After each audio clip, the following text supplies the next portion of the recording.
Hello everyone, welcome back. In today's video, we've got another news update video here to discuss. We're going to be talking about a couple of signings, waiver updates, injury updates, a suspension that happened in Arizona, plus a couple of trade rumors involving Seattle, New Jersey, Ottawa, and the Toronto Maple Leafs. So I'm going to go to all that coming up right now.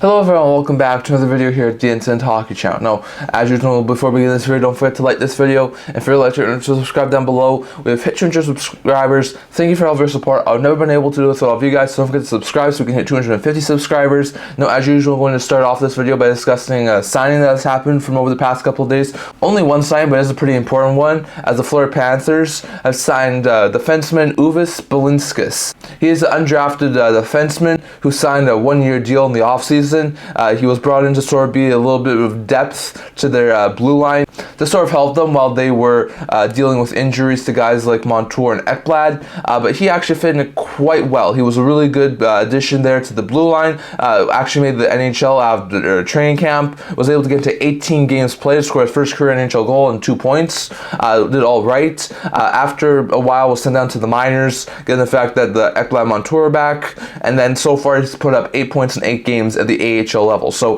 Balinskis has looked absolutely phenomenal. He looks like at the very least a solid 7th defenseman. So he looks like a really good defenseman. Looks like the Panthers got a really good steal here with the undrafted defenseman, and they were able to sign him. They signed him to a 2-year contract extension with an AAV of $850,000. So it's a little bit of a pay cut from what he's making right now, but still, he has a 2-year contract extension. He's going to be a member of the Florida Panthers for the next 2 years, and I think he's going to have a really good shot at being a solid third-pair defenseman. Like I said, he's a little bit of a late bloomer. He was an undrafted forward. He's a little bit on the older side, but still, Balinskis has looked really good so far at the NHL and AHL level. Last year, he played in Czechia, putting up 35 points in 50 games as a defenseman, so he looks pretty good, and he looks like a decent defender, and I think that's why the Panthers wind up signing him to a 2-year contract extension. It's not overly expensive contract extension as well, and one that could probably be buried in the minors if he doesn't make the NHL roster. So still, it's not a bad contract, but I think Balinskis has shown enough so far this year that he could at the very least be a top pair AHL defenseman or a 7-6 NHL defenseman. So it'll be interesting to see. But he'll be at least a cheap option there for the Panthers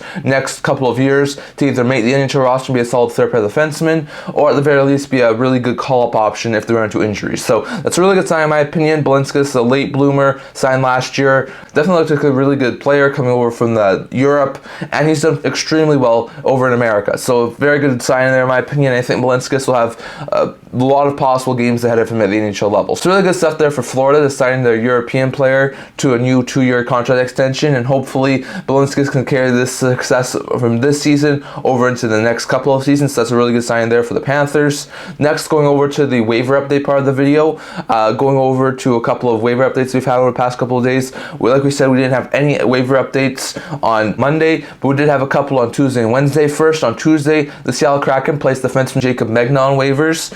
Hope that he wouldn't be claimed, but he did indeed get claimed. The Blackhawks were willing to claim him, and they wound up claiming him. And then yesterday, we saw the LA Kings place Tobias Bjornfot on waivers. Now, I don't know exactly the outcome of the Bjornfot one, because at this point in time, the waivers haven't been updated yet, but we can talk about both of these ones here. For Megna, I thought he probably would have cleared. He's a decent 7th-8 defenseman. He was a really good pickup last year by Seattle Kraken. The Kraken worked out their blue line a little bit. They have a little bit of a more stronger blue line than they did last year, so Megna's been more of a AHL defender at this point in time. He got a couple of call-ups due to injuries, so he's looking at a decent defenseman, so I'm not overly surprised the Blackhawks claimed him. I was expecting him to possibly get some interest by a couple of teams who needed some defensive help. The Blackhawks could definitely stand to use a little bit of a defensive upgrade. I think this is Megna's final year of his contract, so it's not like it's a really long-term fit there for the Blackhawks, but he should be able to be a solid depth defenseman, whether it be like a 7th defenseman or an 8th defenseman in the Blackhawks organization for the time being, but still, it's a decent pickup in my opinion. Megna's been basically an AHL defender most of this year, so I wasn't expecting him to have a long-term fit with the Seattle Kraken, but still, he's a decent, like I said, 7th-8 defenseman, and he should be able to fit in well with the Blackhawks. So, while I'm not overly surprised he wound up being claimed. I'm a little bit shocked given the fact that I thought most likely he would have wound up clearing. So interesting stuff there, but Megna is now out of Seattle and he's now in Chicago. As for Bjornfot, I think this is a little bit of a surprise. Bjornfot's a really good former first-round pick of the LA Kings. More of a defensive defenseman, not someone who's going to put up over abundance of points, but he's a really good young defenseman. I think there's a possibility he definitely gets claimed, given the fact that he's more of a younger side defenseman and someone who I think could definitely work well in teams like third pair roles. So it will be interesting to see, but he's someone who I could definitely see be sort of a stabilizing third pair defenseman, and I think there will be a couple of teams out there who could definitely want him, and with him making only league minimum, I think Bjornfot's definitely going to possibly get claimed. So we'll have to wait and see for later today if Bjornfot does wind up getting claimed. But it will be interesting to see. I think there's a very likely chance that Bjornfot will probably wind up being claimed. So it will be interesting to see, but I think Bjornfot has a chance of being claimed. And I think Bjornfot's even more likely chance to be claimed than Megna was. And Megna was claimed off of waivers. So it will be interesting to see, but I would expect Bjornfot to probably wind up being claimed off of waivers by a team who could definitely use a third pair defensive upgrade. And if he was to be cleared, I would be a little bit shocked. So it'll be interesting to see. But the Kings placed Bjornfot on waivers. Not exactly sure of the outcome yet, but I'll expect him probably to be claimed. And then the Seattle Kraken placed Jacob Megna on waivers, and he was claimed by the Chicago Blackhawks. So those are your waiver updates for the past couple of days. Going over to a quick injury update here from the past couple of days. Here are a couple of injury updates from the past few days. Kyle Pozo has a lower body injury. He's out week to week right now, so really bad blow for Buffalo. Martin Ferrovario was cleared to play by the Washington Capitals. Marcus Foligno has a lower body injury. He's out day to day right now for the Minnesota Wild. Eric Chernak has an upper body injury, as does Hayden Fleury. Fleury's going to be out week to week. Chernak's going to be out day to day, so those are some bad blows to Bolts D-core. Justin Falk has a lower body injury. He's out day to day right now. Mario Ferraro has been cleared to play by San Jose. Brandon Russ by Pittsburgh. Connor Sheary by Tampa. And Ross Colin by Colorado. And those four have all, I think, gone back into game action, so really good stuff there. Meanwhile, some more injury updates in the past couple of days. John Ludwig has an undisclosed injury, out for an unknown period of time for Pittsburgh. Same thing with Semyon Varlamov, undisclosed, out for an unknown period of time. Chicago's forward Anthony Beauvillier has a wrist injury. He's going to be out for an unknown period of time. Josh Anderson has a leg injury. He's going to be out for an unknown period of time for the Canadians. Phil Giuseppe has an undisclosed injury, out for an unknown period of time for the Canucks. Robert Bertuzzo's lower body injury, out for an unknown period of time for the Islanders. Curtis Lazar has cleared to play by the New Jersey Devils. Mason Lohrei has a face injury, out for an unknown period of time for Boston. Schwartz's upper body injury has been updated to day to day, so that's really good news for Seattle. William Karlsson has a lower body injury, out day to day for Vegas. Isaac Lundestrom in Anaheim, Dylan Holloway in Edmonton, and Max Pacioretty in Washington were all cleared to play and return to game action, so really good to see that. Holloway get back into the game action for the AHL, and then Lundestrom and Pacioretty get back after missing the entirety of the season up to this point, so really good stuff there. Tyler Pitlick has a lower body injury and is out week to week. Jared Spurgeon has an undisclosed injury, out for an unknown period of time. Palat has a lower body injury, out day to day. Ryan Strome has an upper body injury, out day to day. Benoit, Olivier Giroux, and Mitchell Russell were both cleared to play for Anaheim and San Jose respectively. So really good injury news in the past couple of days. Lots of guys were able to come back into game action, especially guys like Max Pacioretty, who's missed basically an entire season due to his Achilles injury. Lundestrom has missed a lot of time due to injury. Good to see Sheary back for Tampa, Russ back for Pittsburgh. Definitely good to see all these guys back, but really bad injury updates for guys like Kyle Pozo in Buffalo, Hayden Fleury in Tampa, Tyler Pitlick in New York, also a guy like Josh Anderson in Montreal. Definitely a lot of injury updates there. Some good, some bad, but still some really bad injury updates there from a couple of those really good players. So it'll be interesting to see when those guys get back. But those are your injury updates there for the past couple of days. Then going over to a quick suspension we've had over the past couple of days. In the game a couple of days ago between the Arizona Coyotes and the Florida Panthers, we saw Nick Cousins lay not a great hit against Juuso Välimäki, and Välimäki was down already, so it was a really bad hit. But Jason Zucker took it upon himself to sort of stick up for his teammate, and he skated full-blown all across the ice and sort of hit Nick Cousins in the numbers. Cousins wasn't injured, thankfully, but Cousins, who's sort of starting to get the reputation of being a dirty player, did wind up getting pretty badly hit by Zucker, and Zucker was suspended 3 games for it, so really bad suspension there for Zucker. I thought it probably would have gotten 1 or 2. I'm a little bit surprised he got 3, but it was a pretty nasty hit in my opinion for Zucker, so definitely he's just sticking up for his teammate, but still it was really not a great play. Probably could have been handled a little bit differently, but still Zucker's been suspended 3 games. He'll be out of the next 3 games for the Arizona Coyotes. Definitely not the greatest of suspensions if I'm correct. It sort of was like the Goodbranson situation from earlier with Nick Cousins, where Goodbranson took it upon himself to sort of figure out the situation, and it led to Goodbranson being suspended 1 game. That's why I thought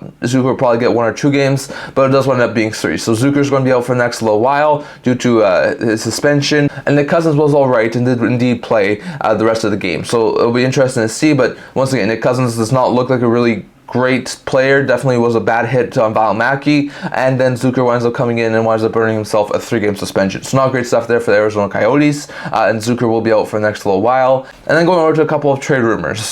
First, we'll start with the Seattle Kraken. According to a couple of reports, this has sort of picked up steam over the past little while. The Seattle Kraken could be looking to deal for Jordan Eberle in the next little while. Eberle's a really good top 6 forward, but he's in the final year of his deal. The Kraken are on a 9-game point streak, which is fantastic news for them, but they still haven't even gotten into a playoff spot yet. They are back in the race, but they're not in a playoff spot, so it would be interesting to see if the Kraken do wind up making a move to try and move the pending UFA. I think there's a possibility they could try and contract talks with them. There's been a lot of speculation after David Pagnotta of the 4thPeriod.com put him on his recent trade bait list, so it does sound like there's a lot of people out there who do think that Eberle could be a guy who gets moved. The Kraken still have done alright so far this year, but not fantastic, but they could definitely be sellers after their poor start to the season, so I do think Eberle is a possible trade candidate. I do think they'll try and re-sign him. He's been a fantastic fit in Seattle ever since being acquired in the expansion draft, so I wouldn't say he's a lock to be traded, but still, he's been a fantastic player, and I think there would be a ton of people interested in a proven playoff performer like Eberle, and sort of a veteran player who can play middle 6 minutes, so it will be interesting to see. I think Eberle is definitely going to be a name we have to watch out for over the next little while. Like I say, he's a really talented middle 6 forward who's more of a veteran player and can definitely play in the playoffs. So I think that for a lot of teams who are looking for some depth scoring, who are going to the playoffs, I think they could definitely use a guy like Eberle. Now, would the Kraken want to trade him? I think it definitely depends. If they are like in the playoffs, or if they at the trade line within like 2 or 3 points, I think there's a very likely possibility they probably don't trade him. But if they are like 4, 5, 6 points out of a playoff spot, and it doesn't look like they probably will make the playoffs, I think there's a very likely chance that they could wind up moving Eberle. And if they do move Eberle, I think they could try and get something like a 2nd round pick, or maybe like a 2nd round pick and a decent prospect. So something like that. I don't think it would take a 1st round pick to acquire Eberle, but it would be a decent enough return that I think the Kraken could definitely possibly be willing to pull the trigger. So it'll be interesting to see. But that's the sort of trade update we have on Eberle's. It sounds like Eberle could be moved, and I think it would have to be a pretty big package in my opinion if Eberle was to be moved, but it will be interesting to see as he's a pending UFA, and with the Kraken have a playoff spot right now, it does seem like it's a very likely possibility he does wind up getting moved. Next, going over to the New Jersey Devils, I saw a report a couple of days ago, a rumor going around that the New Jersey Devils were listening on offers on Micheal McLeod. This sort of caught me a little bit off guard. The Devils are still a team that was looking to make the playoffs this year. I was surprised they would be willing to move Micheal McLeod, but on the New Jersey Hockey Now, one of their writers has clarified this statement, saying that he says that there's a lot of teams who are currently interested in a guy like Micheal McLeod and are sort of trying to acquire Micheal McLeod from the Devils, but the Devils sort of right now aren't trying to move Micheal McLeod. So it seems like McLeod's name is out there for New Jersey Devils. We know the Devils need some help with defensively. They're looking for a top 4 right shot defenseman. They're trying to replace Hamilton. We know they're looking for a goaltending upgrade. We know their goaltending hasn't been the best this year, and they could definitely try and improve on that. So with those things in mind, I could definitely see why McLeod's name might come up. I think McLeod's still really good 4th, 3rd line forward. He's more of a younger forward. He could still be a really good fit for a younger team. So for a team who's looking to try and move some pieces, I could see them try and target a guy like Micheal McLeod.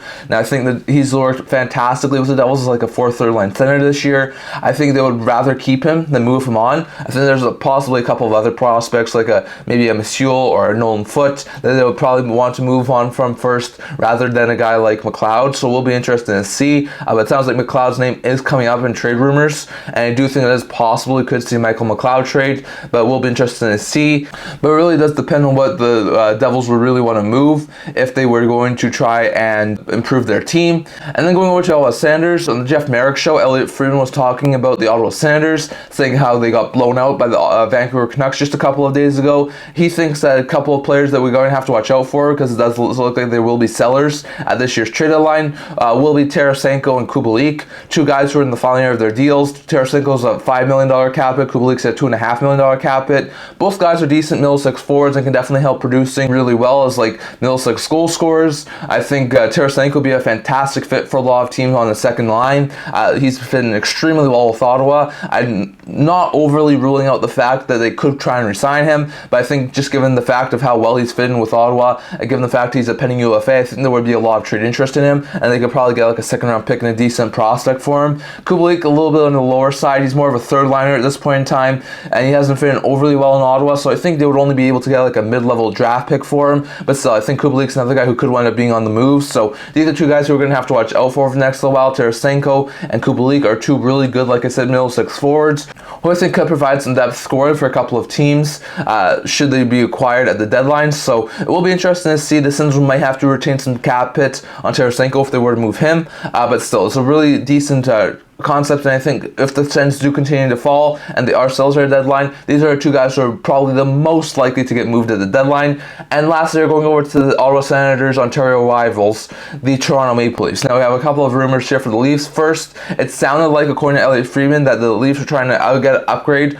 on their net as they put Ilya Samsonov on waivers, so they didn't have to call up Dennis Hildeby, who's a really good young Toronto Leafs prospect who's having a fantastic season over in the AHL, but apparently they were lowballing a lot of teams on offers, and it sounded like they were only offering like a 5th or 6th round pick, so we're trying to see what they could get from them. Luke Fox of Sportsnet also mentioned a couple of goaltenders who could have been the Leafs trade targets. He mentioned Eric Comrie in Buffalo, who also went on waivers, Anton Forsberg in Ottawa, Dan Vladar in Calgary, and Jake Allen in Montreal as possible guys who the Leafs are trying to acquire. Forsberg I don't think is going in Ottawa. He's been a decent goaltender, not the best, but I think the Sens aren't really willing to move him at this point in time. For the Canadians, know they're looking to move Allen, but it would take a massive deal. It would not take just a 5th or 6th round pick. I could have seen the Sabres possibly trade Comrie for a 5th or 6th round pick, but I think given that he cleared waivers, they'd rather have him as basically the third string goaltender right now. So as much as they could try and move him, possibly maybe even closer to the deadline as like a depth addition, I do think at this point in time that the Sabres really aren't willing to move him. And it sounds like the Flames are not overly willing right now to move a goaltender, which is why I don't think they would move Vladar. So those are some interesting names there that have come up for possible options there for the Leafs to try and target via a trade. So we'll be interested to see. I do think there's a very likely possibility that the Leafs will acquire a goaltender at some point, but I don't think he'll take a 5th or 6th round pick. And if any of those guys who Luke Fox mentioned are really guys who the Leafs try to check in for a 5th or 6th round pick, I don't think any of those guys will be had for a 5th or 6th round pick. I think Comrie would have been the most likely one, but I think at this point in time, after clearing waivers, he's probably not going to get moved for the next little while. So we'll be interested to see, but it sounds like the Leafs did check in on guys like Vladar, Allen, Comrie, and Forsberg, and I think of those guys, maybe Allen or Vladar are the most likely to be moved, but not at this point in time and not for that price. So we'll be interested to see. And also with the Toronto Maple Leafs, there have been a couple of recent rumors stating that the Toronto Maple Leafs could be closing in on a William Nylander extension. Now the rumored extension is as follows. The rumored extension is William Nylander signing in Toronto for 8 years at $11.25 million. Now, I'm not saying this is a guaranteed thing. We've heard a lot of sources say that it sounds like it could happen soon. The Leafs probably want to get something done before the All-Star break. So it sounds like the Nylander signing could be coming. Now, if it was for that big of a price tag, I'll probably say that's a little bit hefty in my opinion. It's definitely a really big price tag for Nylander. Now, if you look at their cap situation for next year, Nylander, it would be making $11.25 million. Matthews would be making 13.3. Tavares would be making 11, and Marner would be making 10.9. So that would be a whole bunch of cap space tied up in 4 players. I know the cap is going up a little bit next year, but basically you're giving all of the cap hit that's going up money to Nylander. So you're basically putting yourself in a really bad position because you wouldn't be able to really upgrade your defense. You wouldn't be able to upgrade your forward group. You wouldn't be able to really upgrade anything. So I've seen a lot of Leafs fans say, yes, we want to sign Nylander, but not at that price. That's David Pasternak's cap hit right now. So it would be interesting to see. I think there's a lot of people out there who think that if Nylander went to the open market, that's the sort of the money that he would probably be able to get. After this sort of season he's having this year, he'll probably be able to get a 6 to 8 year deal at around $10.5 to $11.5 million. I definitely think that this is probably a very likely cap hit that Nylander would be able to sign in free agency. Now, would the Leafs really want to sign this? I probably would think no. Nylander is a really good player, don't get me wrong. He's been extremely loyal with Toronto. He wants to to remain in Toronto, but I don't think the Leafs can really afford him at that price tag. Now, in a year's time, Tavares will most likely, most people think, sign for a cheaper cap hit when his contract's up for probably, my guess would be like $6.5 million. So somewhere around there on like maybe like a 2 or 3 year deal, and sort of take a little bit of a discount to remain with the Toronto Maple Leafs. So it will be interesting to see there, but for this upcoming season, they will be in cap hell. So it will be interesting to see, but I definitely do think that Nylander being signed is a possibility, and if they were to sign him and keep him around, this would be the sort of cap that they would have to do it. But does it really make sense for the Leafs to put $11 million into one player and sort of handicap their team by not being able to make many other moves elsewhere? Definitely. I'd love to hear your guys' thoughts on that, and what do you think about this possible Nylander signing, and do you think it could happen in the not distant future? Definitely. I'd love to hear your guys' thoughts on all of this down in the comment section. That's all I'm going to talk about for today. What do you think about the Nylander stuff? Do you think he winds up getting signed by the Leafs, or does he get moved, or does he just walk as a free agent in the off season? Do the Leafs acquire a goaltender? Do you think a guy like Vladar or Allen could be a possible trade target for the Leafs? Definitely have to hear your thoughts on that. What do you think about the Jordan Eberle? Does he get moved, or could he possibly even re-sign with the Kraken? Definitely have to hear your thoughts on that. What do you think about McLeod? Could he get moved in the trade package for a defensive or goaltending upgrade, or does he remain with the New Jersey for the time being? What do you think about Ottawa? Do they move Tarasenko and Kubalik? Could they sign Tarasenko to a new extension, or are they most likely going to move both of these guys by the deadline? Definitely have to hear your thoughts on that. Plus, what do you think about the Zucker suspension and the injury update, waiver update, and the signing? Definitely have your thoughts on all of that down in the comment section below. But that's what I'm going to talk about for today. Remember to like this video, and if you really liked it, remember to subscribe down below. If you're interested in subscribers, thank you for all of your support. I've never been able to do it with all of you guys, so feel free to subscribe. I also do a blog talking about news, rumors, analysis, stuff like that, so if you check that out, I'll have links in the description below, and I can't wait to see you guys all for next video. See you guys soon.